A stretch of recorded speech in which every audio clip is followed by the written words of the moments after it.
मुझे कांग्रेस वालों ने नीचे पटक दिया, मंत्रियों ने। अब मुझे 2-4 का तो पता है, 2-1 लात तो मुझे धारीवाल ने मारी।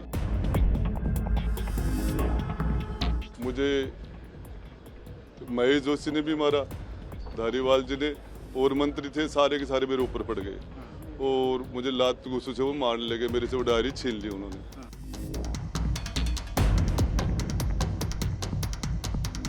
मुझे उन्होंने भैंस के हाउस से मार्शलों ने नहीं निकाला था मुझे। भाजपा कांग्रेस के लोगों ने, जो जिनकी मैंने सरकार 2008 में भी उनकी सरकार बनाने में उनको 6 मेले दिए थे, मुझे कह रहे हैं माफ़ी मांगो। मैंने कौन सा पाप कर दिया?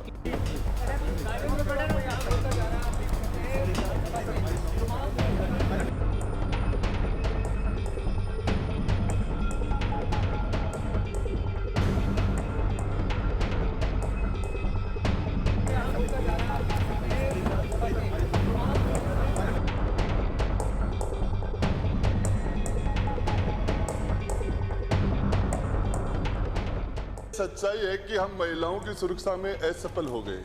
मणिपुर के बजाय हमें अपने गिरेबान में झांकना चाहिए।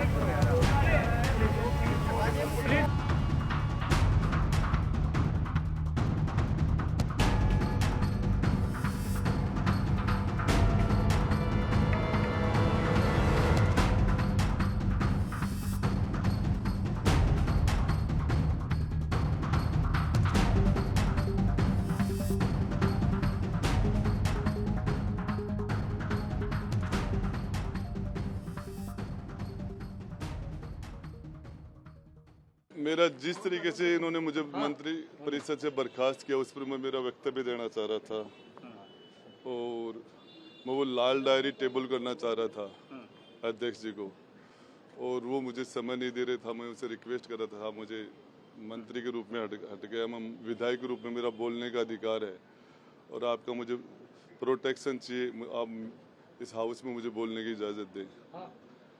तो उन्होंने मुझे समय नहीं दिया। बीच के अंदर धारीवाल जी को उन्होंने बोलने के लिए कह दिया, तो मैंने धारीवाल जी को कहा, साहब मुझे वक्तव्य देने दो, आप बीच में मत बोलो। इतनी देर के अंदर धारीवाल ने मुझे धक्का दिया। फिर कांग्रेस के मंत्री सारे मेरे ऊपर टूट के पड़ गए, विधायक पड़ गए और मेरे हाथ से जो डायरी थी, उस डायरी का पार्ट एक था, वो छीन ले गए। मेरा भी मेरे तो वो सारा वो छीन के ले गए मेरे से, और फिर मुझे कांग्रेस वालों ने नीचे पटक दिया, मंत्रियों ने। अब मुझे 2-4 का तो पता है, 2-1 लात तो मुझे धारीवाल ने मारी। फिर मुझे महेश जोशी ने भी मारा, धारीवाल जी ने, और मंत्री थे सारे के सारे मेरे ऊपर पड़ गए और मुझे लात घुसू से वो मारने लगे। मेरे से वो डायरी छीन ली उन्होंने। छीनने के बाद में मुझे उन्होंने भैंस के हाउस से मार्शलों ने नहीं निकाला था मुझे। भाजपा कांग्रेस के लोगों ने, जो जिनकी मैंने सरकार 2008 में भी उनकी सरकार बनाने में उनको 6 मेले दिए थे, मुझे कह रहे हैं माफ़ी मांगो। मैंने कौन सा पाप कर दिया? किसके इशारे पे ये सब कुछ चीजें हो रही है? मारपीट आपके साथ जो हुआ है, ये किसके इशारे पे?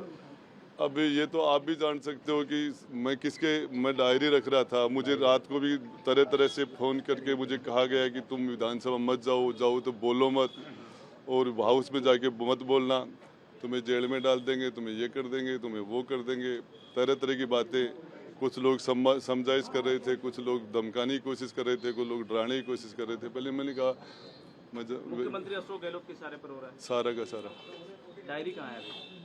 छीन लिए, डायरी का एक पार्ट मेरे से छीन लिया, अंदर लेके गया था, छीन लिया। और अब इसके बाद भी कुछ डायरी आपके पास है, कुछ डॉक्यूमेंट्स है? कुछ है मेरे पास। वैसे विधानसभा में आप किन बातों को रखना चाहते थे, क्या कहना चाहते थे? मैं हमारे राजस्थान के अंदर रोज माता और बहनों पर जो अत्याचार हो रहे हैं, दुष्कर्म हो रहे हैं, बलात्कार हो रहे हैं, हत्याएं हो रही हैं, इसके ऊपर जब हमारी बहन बेटियों ने मुझे चुनाव जिताने के लिए भेजा। राजेंद्र गुड्डा किसी पार्टी का कैंडिडेट नहीं था। बसपा के तो 2013 में मात्र 1100 वोट आए थे। मैं मेरे दम से 3 बार हम चुनाव जीत के आए हैं। तो इसमें मेरी बात जनता ने मुझे इसलिए थोड़ी भेजा था हाउस के अंदर कि हम जाके उनके लिए चुप बैठ जाएं। मंत्री बनने के बाद कभी मंत्रिमंडल में भी मैंने भी अपनी बातें रखी हैं कि ये गलत हो रहा है, राजस्थान बदनाम हो गया है, प्रदेश के अंदर माताओं बहनों के साथ ठीक नहीं हो रहा। हमारे लोग उनको जो बलात्कारियों को हमारे लोग मदद कर रहे हैं, दुष्कर्मियों की हमारे लोग मदद कर रहे हैं, हमारे लोगों के ऊपर ये वही जो सारे के सारे लोग आज कांग्रेस के अंदर बैठे हैं जिनके ऊपर फिल्में बन रही हैं अजमेर में।